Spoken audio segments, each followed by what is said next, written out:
Los apagones de ayer se presentaron, primero porque fue muy intenso el calor ayer en todo el país. Aquí llegó a 33 grados promedio, como a esa hora, como a las 4 de la tarde. Y el SENACE, que es el que controla lo de la distribución de energía, tiene sistemas de alarma.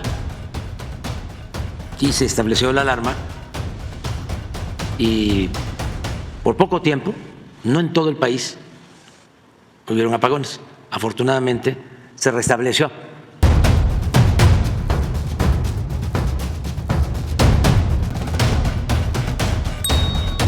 Para los jóvenes, la política es un oficio noble, pero además que produce mucha satisfacción, que no se adquiere ni con todo el oro del mundo, porque permite ayudar a otros, es transformar, es hacer historia.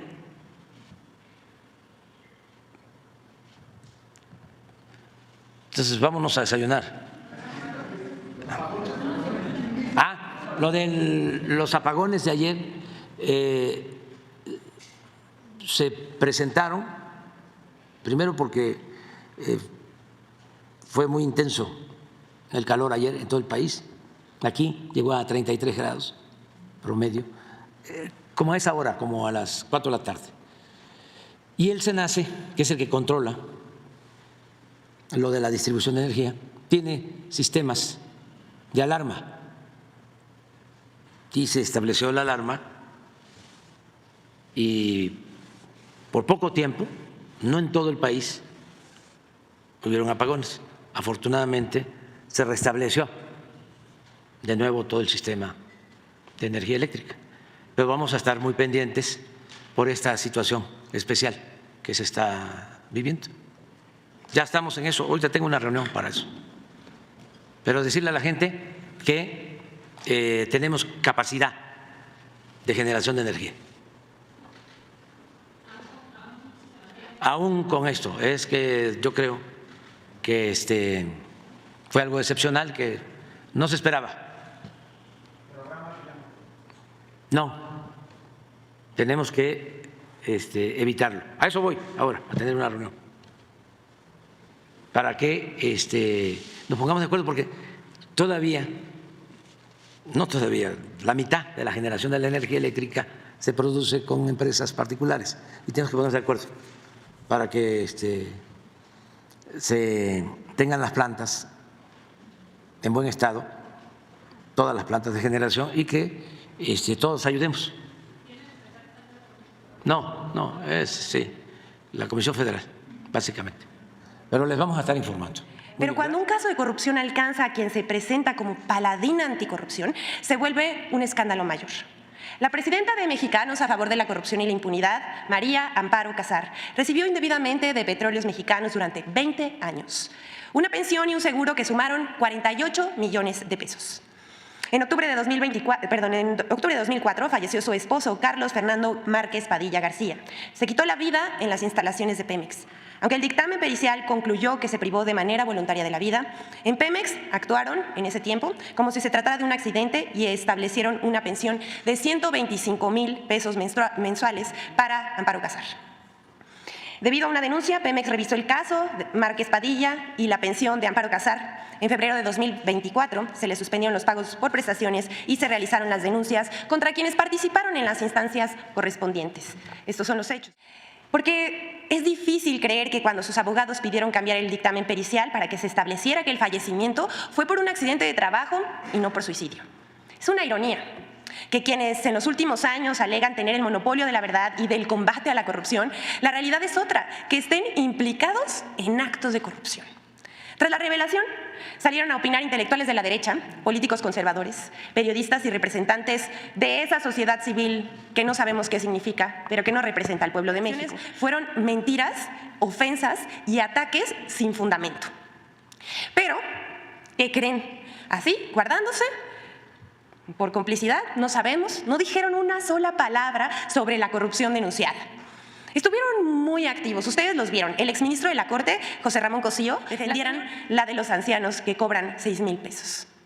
Y es absolutamente cierto, ellos nunca se han pronunciado a favor de los programas sociales ni por la vejez digna, pero sí por una señora que se enriqueció presuntamente con el dinero del pueblo de México. Hasta aquí lo expuesto para que cada quien forme su criterio sobre los hechos. Y vamos a exponer también sobre este caso, ¿qué pasó en las redes sociales? Sobre todo en la red social X. Más del 80% de las cuentas que defendieron a Amparo Casar también participan en la campaña de #NarcoPresidente. En la última semana, tras darse a conocer el caso de corrupción de la presidenta de Mexicanos a favor de la corrupción, se lanzó una campaña en redes sociales para apoyarla y atacar al presidente. Estas son, estamos viendo en la pantalla, las principales cuentas que apoyaron en X a Casar. Ustedes las están viendo, hay algunos personajes que por supuesto no podemos mencionar, pero a los que sí es a Claudio X González, Emilio Álvarez y Casa, Jorge Triana, Mexicanos a favor de la corrupción, Sociedad Civil MX, y decía yo, es un largo etcétera, pero estas fueron las 10 principales cuentas con más alcance que apoyaron a Casar y atacaron al presidente. Lo más interesante de esto es que 8 de cada 10 cuentas que defendieron a Amparo Casar en redes también impulsaron la etiqueta de narcopresidente en las últimas semanas. Aquí vamos a ver la gráfica. Imagínense, y queda muy claro que la guerra sucia continúa, aunque ya no tiene efecto, hay que decirlo. No sabemos, aquí están, la próxima por favor, están todos los hashtags que han promovido. Hay que decir que estas cuentas que promovieron desde el inicio, desde el 31 de enero de 2024, la etiqueta narcopresidente, que es pues de guerra sucia contra el presidente Andrés Manuel López Obrador, también ha apoyado a personajes de la oposición o se ha montado en campañas de desinformación con temas, la verdad es que bastante lacerantes para el pueblo de México. Vamos a ver, les decía que del 31 de enero de 2024 al 7 de mayo pasado, más de 494,000 cuentas han participado en la guerra sucia. Se han compartido más de 30 millones de mensajes en la plataforma X, sin encontrar otros hashtags que tratarían de vincular al presidente, al gobierno y a una candidata con el narcotráfico. Sin embargo, el 95% de estas cuentas que participan en esta etiqueta pertenecen a un troll center con cuentas automatizadas. Un dato relevante es que solo el 1.4% de estos tweets son originales, el resto son retweets, citas y solo para inflar la tendencia. Hemos identificado además 10 cuentas que han dado mayor impulso a las tendencias contra el presidente en la red social X en la semana del 29 de abril al 5 de mayo. Entre ellos destacan otra vez Claudio X González Jr., Javier Lozano, José Díaz Machuca, Sergio Negrete, entre otras, que apoyaron también a la presidenta de Mexicanos a favor de la corrupción. Bueno, la campaña La Guerra Sucia continúa, una persona o un grupo social. En nuestro país el clasismo está asociado con el racismo, pero llama la atención cuando sale a relucir sin ningún sentimiento de culpa. O sea, lo expresan como si lo que dijeran no tuviera ninguna consecuencia. Es más, vamos a darles este ejemplo. El 4 de mayo pasado, Chumel Torres fue entrevistado por un youtuber. Desde el rincón de la ignominia, el comediante, o dice que es comediante, conductor de noticias de Radio Fórmula y líder moral de la oposición, hizo gala de su desprecio por la mayoría de los mexicanos, desde la comodidad de su privilegio. Así, sentadito, diciendo que él jala mucho, Chumel muestra su clasismo con desenfado y orgullo y reafirma a su modo sus prejuicios racistas. Y prácticamente él dice algo que pues da mucha vergüenza, la verdad. Casi dice que el pobre es pobre porque quiere. Pero no me crean a mí, vamos a escuchar sus palabras, sus lamentables palabras, para que ustedes formen su propia opinión. Vamos a escuchar a Chumel Torres. Que al mexicano le interesa, deposítame sin trabajar. ¿Por qué? Porque me te vale verga, güey. Y así va a votar la gente. No me quiten las asistencias, güey. No, ¿por qué? Porque ya chingué, güey. ¿Dirías que somos huevones? No lo diría, lo opino, güey. Somos huevones. Te lo voy a decir por qué. Yo tengo lo que tengo, nomás porque jalo mucho, güey. Sí. Literal. O sea, yo voy a las escuelas de comunicación y le digo, güey, yo sé más que tu profe. ¿Por qué? Porque estudio más que tu profe.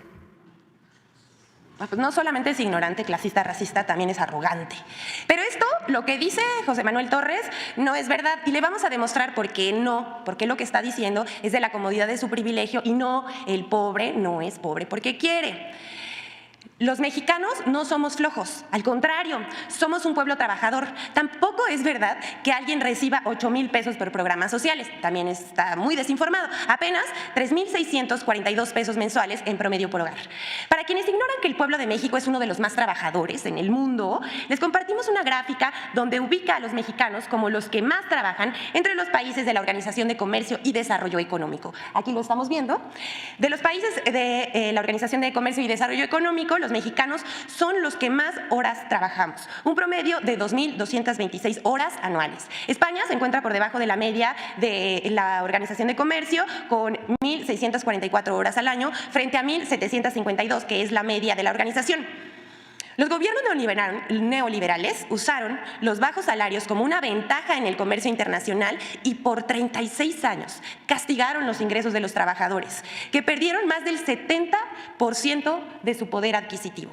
En esta administración, la administración del presidente Andrés Manuel López Obrador, en acuerdo con patrones y trabajadores, el salario mínimo ha recuperado su poder adquisitivo en 108%.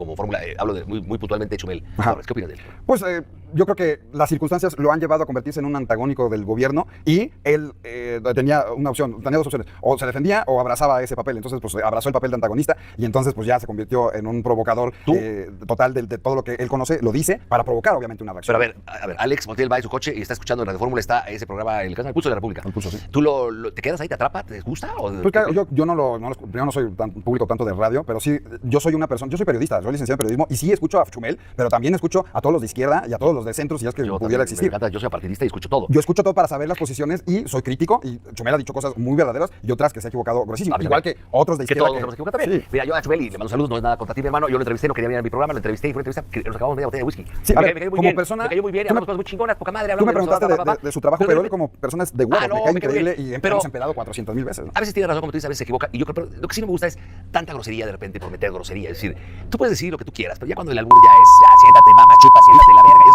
ya, es hueva. Y luego faltar respeto, te caiga bien o no, la banda presidencial es la banda presidencial. Sí. Yo soy partidista, pero tú no puedes hablar así de ciertos personajes. ¿O cuál es tu opinión? Sí, yo creo que lamentablemente, o sea, yo estudiando periodismo me enseñaron que deberíamos de ser totalmente apartidistas y no tomar objetivos, ¿no? Sí, objetivos y darle voz a todos. Y entonces, criticar a todos. Y criticar a todos. A mí lo que me caga del periodismo actual es que o defensores de alguien. Deberíamos de ser cuestionadores y mostrar lo que está sucediendo. Debe de comunicar lo que es la noticia como tal. Tenemos que hacer crónica de lo que sucede día a día, le gusta a quien le guste, pero no poniéndote tú la bandera de tengo que defender a muerte a tal persona, porque esa persona seguramente le vales madres. Eso es lo más cabrón. Chumel lo ha mencionado el presidente 4 o 5 veces en la mañanera. Sí, bueno. Pues tal vez se lo ha ganado. Entonces el güey no es malo. Es decir, por algo está ahí. Y hay gente que también me mencionaba en la mañanera un día. Si quiero me mencionan. Salgo y digo una pendejada fuerte del presidente, me mencionar. Exacto. También hay que tú saber qué tipo de publicidad quieres.